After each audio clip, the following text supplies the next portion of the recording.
Ndagusuhuje wowe uri gukurikirana Umubyeyi Dina TV. Niba ari ubwa mbere twiyunzeho, ndagusaba gukora subscribe kugira ngo ibiganiro byacu bijye bikurikirana. Uyu munsi nabateguriye kandi nifuje kubamara amatsiko ibibazo byose mwaba mwibaza kuri Miss Mutesi Aurore. Nyampinga w'u Rwanda ni irushanwa ryashyizweho hagamijwe gutora umukobwa uhiga abandi mu bwiza, mu bwenge ndetse no mu muco. Irushanwa ryatangiye mu mwaka w'1910 ritangizwa n'abakoloni b'Abadage, rikaba ryarategurwaga na Rwanda Inspiration Backup. Muri iryo rushanwa niho hakomotse kwamara no kumenyekana k'umukobwa Aurore Mutesi Kayibanda wavutse ku itariki 22 z'ukwezi kwa kabiri mu mwaka w'1993, avukira i Bujumbura i Burundi. Miss Kayibanda niwe bucura mu muryango wa Kayibanda Ladislas na Mukazera Olive. Miss Mutesi Aurore avuka mu muryango w'abana bane barimo na nyakwigendera Hirwa Henry warimbaga muri Kigali Gikondo Boys cyangwa se KGB. Aza kwitaba Imana aguye mu kiyaga cya Muhazi aho yari yasohokanye n'inshuti ze. Mutesi Kayibanda amashuri y'incuke yayize kuri Le Petit Prince, abanza yiga ku Kimisange, ayisumbuye yiga Saint Joseph Nyamirambo, akomereza muri Eto Muhima aho yize iby'ubwubatsi.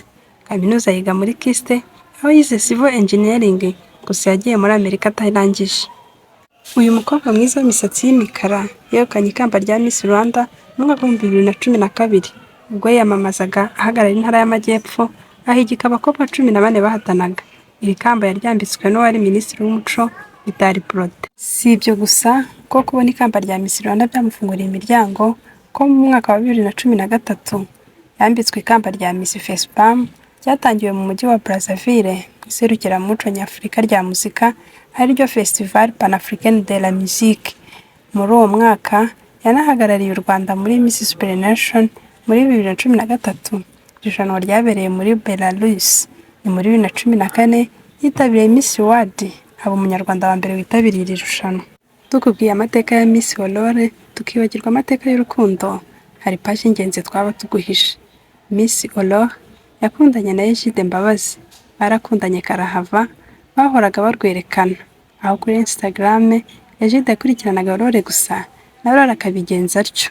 Mu kiganiro Miss Mutesi Aurore yagiranye na Daddy de Maximo mu mwaka wa 2020 yavuze uko yahuye na Mbabazi Egide mu mwaka wa 2006. Yavuze ko bahuriye mu birori by'inshuti yabo yagize isabukuru, baramenyana ariko igihe kiragera ntibongera kuvugana. 2009 Egide yandikiye Miss Aurore amubwira ko yagiye muri Leta Zunze Ubumwe za Amerika. Mu mwaka wa 2012 Mbabazi yagarutse mu Rwanda, barabonana ndetse baranavugana. Umubano wa Mbabazi Egide na Mutesi Aurore wagiye ukura kugeza muri 2014 ko byatangiraga guhwihwiswa ko Mbabazi ari mu rukundo na Aurore, aho aba bombi batigeze babihakana cyangwa ngo babihishe, dore ko kenshi wasangaga amafoto yabo ku mbuga nkoranyambaga banabwirana amagambo meza y'urukundo. Mu mwaka wa 2015 byaje gushimangirwa ko Egide yagarukaga mu Rwanda avuye muri Leta Zunze Ubumwe za Amerika, aho bombi babona umwanya wo gusangira ubuzima bw'urukundo ndetse no gutembera ahantu henshi hatandukanye. Byarakomeje bigera ku ya mbere Werurwe 2018 ko mu bitangazamakuru byo mu Rwanda hasakaye inkuru igaragaza Mutesi Aurore yambikwa impeta na Egide amusaba kuzamubera umugore, nawe arabyemera. Mbabazi Egide yamwambikiye impeta muri Leta Zunze Ubumwe za Amerika, bari muri parike, bakaba bari basohokanye bari muri kajugujugu. Nyuma yo kumwambika impeta bahanye isezerano mu mategeko. Tariki 29 Nyakanga muri 2018 umuhango wabereye ku nyanja. Gusa n'ubwo urukundo rwabo rwari rumeze neza, rwaje kuzamo umuhengeri kuva ku itariki 8 Ukuboza 2018.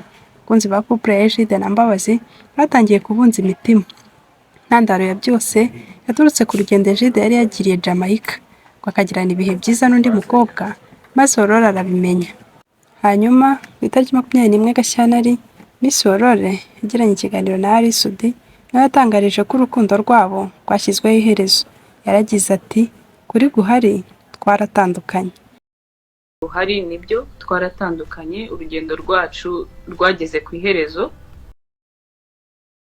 Nyuma y'igihe gito atandukanye na Egide nibwo haje gukwira inkuru ko Aurore akundana n'undi muhungu. Ibyo byari ukuri ko umusore yari Gatera Jacques. Yaje no kumwambika impeta ku itariki 18 Mutarama 2023 bikorwa mu muhezo ari bo bombi gusa. Ku wa 22 z'ukwa kabiri 2024 basezeranye mu mategeko ku munsi w'isabukuru ya Aurora. Nyuma yo gusezerana mu mategeko, Kayibanda yanditse kuri konti ya Instagram kubwira umukunzi we bamaranye imyaka 2 ko ibihe by'isezerano ryabo bizakomeza kuba urwibutso rw'indi minsi imeze nk'iyi. Gatera Jacques ni rwiyemezamirimo muri Leta Zunze Ubumwe za Amerika, akaba n'umukinnyi wa golf. Yatangiye kuyikina muri 2000 ubwo iwabo bavaga muri Congo bajya gutura muri Leta Zunze Ubumwe za Amerika. Gatera Jacques ntabwo ari wenyine ukina golf mu muryango wabo, ko n'abavandimwe 2 bose barayikina, Patrick Kisomanga na Serge Gashengo, aribo bana 3 ba Anaclet Munyurangabo na Tereza Mbuye. Aba bombi urukundo rurakomeje. Ku muhango wo gusaba no gukwa ndetse no gusezerana imbere y'Imana uzabera mu Rwanda, uzaba ku itariki 15 z'ukwezi kwa munani mwaka wa 2024. Ibyo twari twabateguriye kuri Miss Umutesi Aurore naha tubisoreje. Ndagushimiye ko wafashe umwanya ugakurikirana iki kiganiro. Niba wakunze ibyo dukora, ndagusaba gukora kuri subscribe kugira ngo n'ibindi biganiro bijye bikugeraho. Ndabakunda, Imana ibarinde.